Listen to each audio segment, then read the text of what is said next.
அதெல்லாம் சரி. இப்போ அந்த பாடியை என்னங்க பண்றது? அதான் நானும் யோசிச்சுட்டு இருக்கேன்.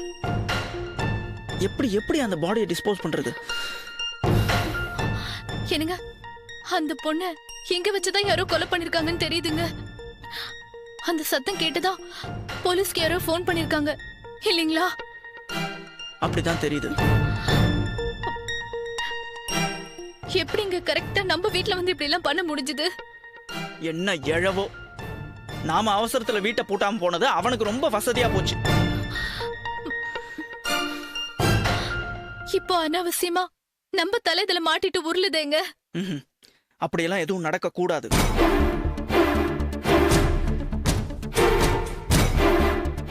யாருக்கும் தெரியாம நாமளே அந்த பாடியை டிஸ்போஸ் பண்ணிடலாம். ஐயோ, அது எப்படிங்க முடியும்? முடியும், எப்படியாவது முடியணும்.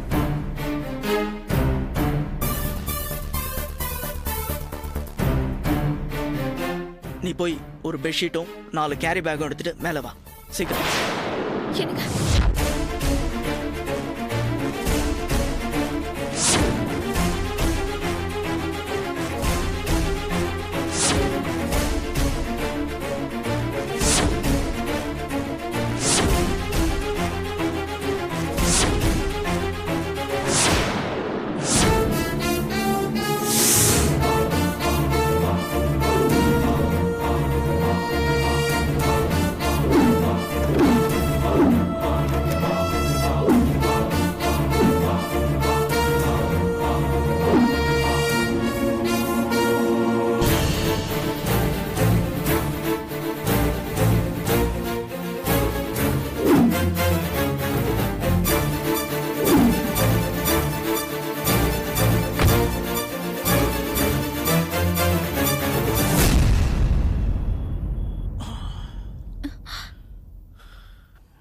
என்னங்க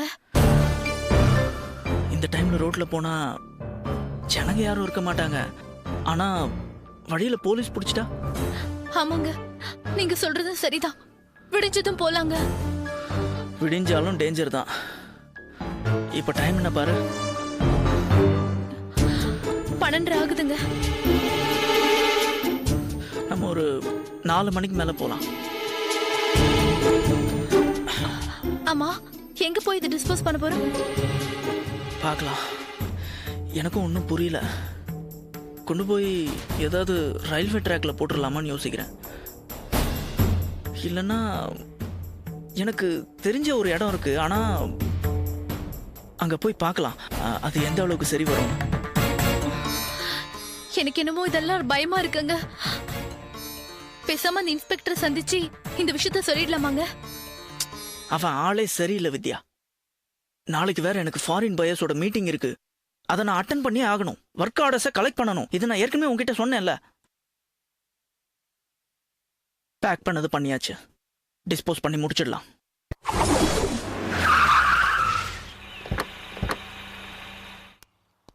இறங்கு.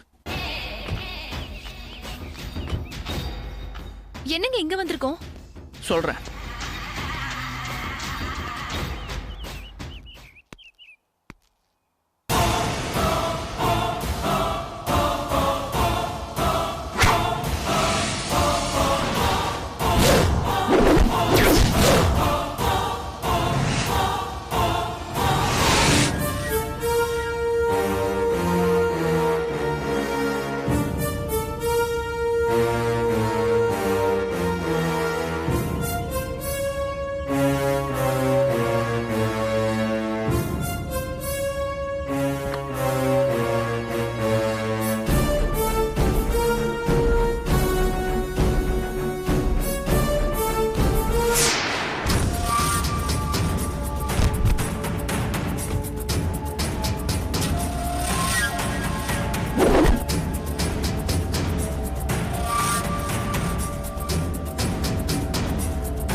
Very good.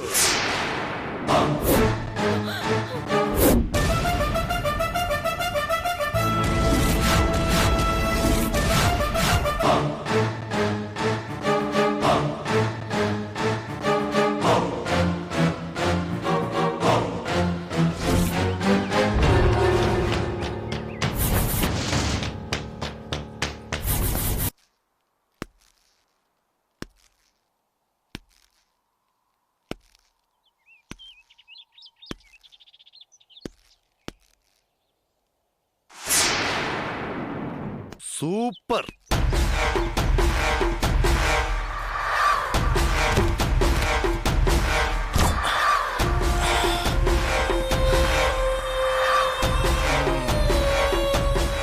வாங்க சார். மிஸ்டர், பேர் என்ன சொன்னீங்க?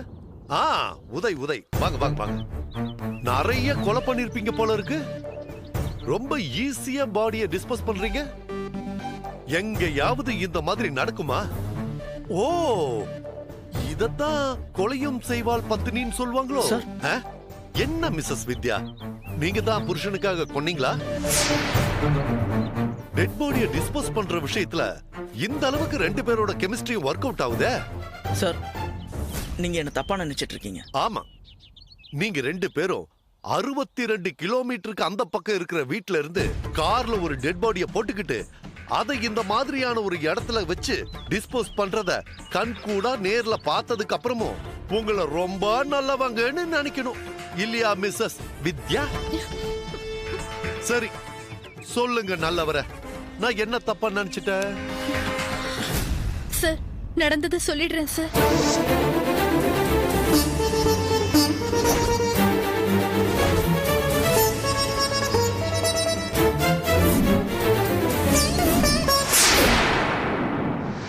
சார், உண்மையை சொல்லணும்னா நீங்க பேசின விதத்தை பார்த்து நான் பயந்துட்டேன் சார். நம்புற மாதிரியே இல்லையே. நான் எப்படி பேசினா உங்களுக்கு என்ன? சும்மா கதை சொல்லாதீங்க. நீங்க படபடப்பட என்கிட்ட பேசுற விதத்தை வச்சு உங்ககிட்ட ஏதோ ஒரு தப்பு இருக்குன்னு முடிவு பண்ணி தெரு முனையிலேயே என் வண்டி ஆஃப் பண்ணிட்டு உங்க வீட்டையே வாட்ச் பண்ணிட்டு இருந்தேன். நீங்க கார்ல டெட் பாடிய வச்சதும் சம்திங் ராங்னு முடிவு பண்ணி ஃபாலோ பண்ணிட்டே இங்க வந்தேன். வேலையில சின்சியரா இருக்கிற போலீஸ்காரனை பார்த்து பயந்தீங்கன்னா கண்டிப்பா நீங்க கரெக்டான ஆளுங்களே கிடையாது. பொண்டாட்டிக்கு தெரியாம வச்சிருந்த செட்டப்பா. சார், ப்ளீஸ் நம்புங்க சார். சார், இந்த பொண்ணு யாருன்னு எனக்கு தெரியாது சார். இன்னைக்கு முழுக்க நான் என் வைஃபோட பர்ச்சேசிங்ல இருந்தேன் சார். கரெக்ட். நடுவுல போன் வந்திருக்கணுமே. ஃப்ரெண்டு கூட போய் பேசிட்டு வரேன், நீ புடவை எடுத்துட்டு இருன்னு உங்க வைஃப் கிட்ட சொல்லிருப்பீங்களே சார். நியாயம் கேட்டு வீட்டுக்கு வந்தவள போட்டு தள்ளிட்டு மறுபடியும் வந்து துணி கடையில ஜாயின் பண்ணிருப்பீங்க. ஏன் இப்படி நடந்திருக்க கூடாதா?